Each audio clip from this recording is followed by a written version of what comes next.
Good morning and happy Thanksgiving. It's me, Teresa Valentino, and I just wanted to say I just uploaded recently a longer video discussing my thought process and how I learned to follow my higher self and what the challenges in that were, like the logical thinking about my money process.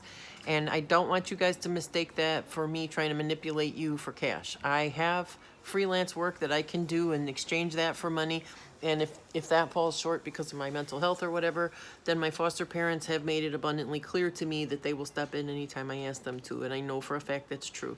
So I don't really need to worry about that in that way. So just don't be worried about me in that way. But thank you for caring about it.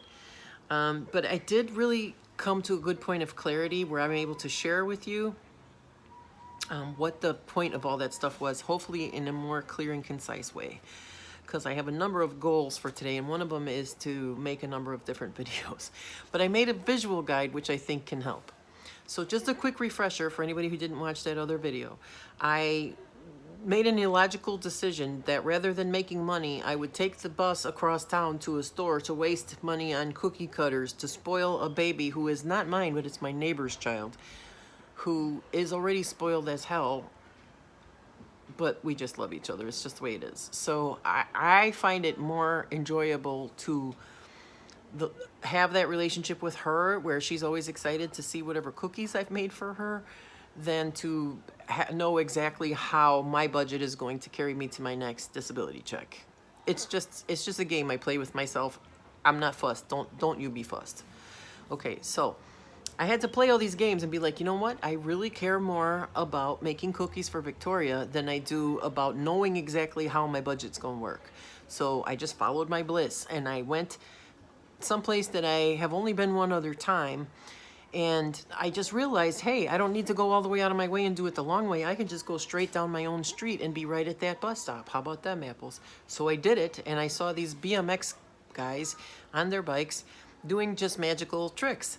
And so I posted the Dylan Lloyd video, which is the one that I posted is nowhere near as cool as what I accidentally saw him doing, and it was unexpected. See, your higher self can give you things that are unexpected when you are not so rigidly insistent on knowing how things need to go, must go. This is the only way I can see that it will work. But you see, your higher self is like the version of you that is up on a mountain that has a better perspective and can see when you are going into wrong pathways, okay? So if you start thinking about your life itself and the things that actually do happen in real life as being not accidental, coincidental, or mistaken, or a waste of time, or any of that, rather that is all information from your higher self directing you. Think about your higher self as like when we were kids and we would do piñatas, or we would, forget what that other game was called, but we would do hot and cold, where, you know, somebody's looking for something and you can tell them hot or cold. And that's what your higher self does. And when things feel really exciting and fun for you, those are hot. And then when things feel super difficult, painful, frustrating, and can't imagine how it's going to work out, those are cold. Okay? So when I did something unexpected, that was actually hot. Okay? When I walked over to the bus stop to waste money that I don't have, that was hot. Then I had a magical moment, because that thing of him, he didn't know I was there and I didn't know he was going to be there, and I just caught somebody being so athletic and so creative and so 100% free and full of himself in that moment in the best possible way. He just was himself, and he had perfect social support for it, and until I walked up he had perfect privacy, and it was just beautiful. And that was like a contagious little bubble. Like I accidentally stepped into a little bubble of magical life can be so much better than people think-ness. You know what I mean? That's really what it was. Like those boys, they look like little Beavis and Butthead weirdos to most people, but you know what? They live a magical fucking great life in their own little way. They have each other, they totally support each other, and you know, they get stronger and healthier as a group, and I love it. I love that shit. So that was magical for me, and it totally braced and prepared me for a crushing impact of being rejected once again as a writer. Now, I'm not the only writer who gets heartbroken when they spend years and years sending things out and getting rejection upon rejection upon rejection, you know, so it's just the way it is. So what I've come to realize is this opportunity, this experience last week of seeing Dylan, the BMX guy, doing that magical trick, sort of braced me for the blow, you could say, when I got some bad news, or I got something amazing that I did not expect, and then I got something unhappy that I also kind of did expect.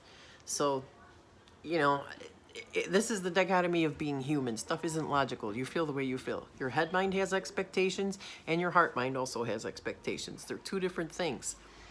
So in this instance, I was able to notice that I took that high moment of seeing those boys, and then when I hit the low point, it was almost like I cracked in a certain way, and I had to split myself off and look at two different parts of myself. The person that I am, who was a trafficked child, and the person I am now, who is an adult who would like to be a professional writer, okay? And I had to like navigate the distance between and create like clear boundaries. It's a little bit counterintuitive for somebody who has worked so much of my life at like decompartmentalizing myself and putting my little fractured thought process back into one, followable thread, that I kind of have to look at what the boundaries are. This is who I need to be as a writer, and this is who I need to be as a survivor, okay? And that wounded inner child in particular may sound flaky, but basically it's all those emotional expectations that were unmet that people carry around with us all the time. And I know it's not only me. My life experience, being as extreme as it has only allowed me to become clearer about the patterns in larger ways. So here's the little graphic that I made up, okay? So here's me up on the high point. My higher self lifted me from like a neutral, walking along, going to get cookies that I probably shouldn't get. And then, oh my gosh, I'm at a high point. Whee! Okay. And then, oh my God, that was so exciting. I was giggling even the next day. And then bango. Oh, well, I'm not getting that feminist writer fellowship. That's me being unhappy. Okay, now, I originally had written this much nicer and I had all the words spelled out, but I see that it's backwards on the video. So this is my inner child, and this is me as a writer. And then this is all the negative beliefs that can fall out the bottom once I get myself straightened out, right? Like, what is that heartbreak and all those negative ideas and the judgments of other people that flowed in? That was all the expectations of my heart mind that were not met. I put my heart into that writing, I put it out, and other people did not get it. Because you know what? They were looking for writers. They were over here on the W part, where as a professional writer, you have to have things in a certain way and in a certain format. Now, I understood that going into it, but I saw that they were doing a fellowship to have feminist writers coming in from the margins of society, and I thought, hey, that's me. Sounds like a great opportunity, okay?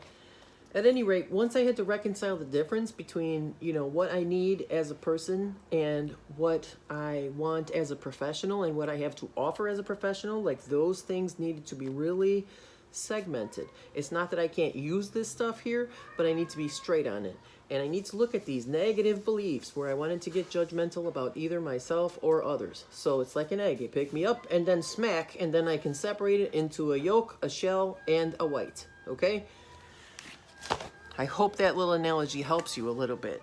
But by just kind of staying with the process and not judging the process or myself, and just accepting that everything that happens in my life happens in perfect timing for a perfect reason, in part of a great orchestration that I cannot even imagine, that's where I can become really empowered. So if you want to debate the physics of that, then, I'm happy to hear from you. By all means, you can email me, Teresa@teresavalentino.com, or go to my website, or you could probably just throw a message in a bottle into the ocean. It's in Pacific, so I'll probably get it. But anyway, I hope that's useful, that looking at those negative beliefs was just easier for me to do because I accepted the magic that had fallen in my lap with the skate park situation. And then I almost, had that skate park thing not been beautiful enough to keep me giggling for almost 20 hours, the whole thing of the writer thing would have gone much worse and would have been much, much harder for me to rebound from. And as a bonus, because I split those things apart so nicely and was able to look at them and was able to create better and more realistic boundaries within myself, to have better and more clarified expectations that are more easy to meet, right? That was a total win for me. So, and as you know, I not only was able to clear out what the negative beliefs were, but my saints showed me specifically, my higher self showed me specifically which parts of my application did not resonate for them. And they're correct. I didn't articulate that well enough, and it was one of the central points of what they were looking for. So that's fine. I get it. I totally get it.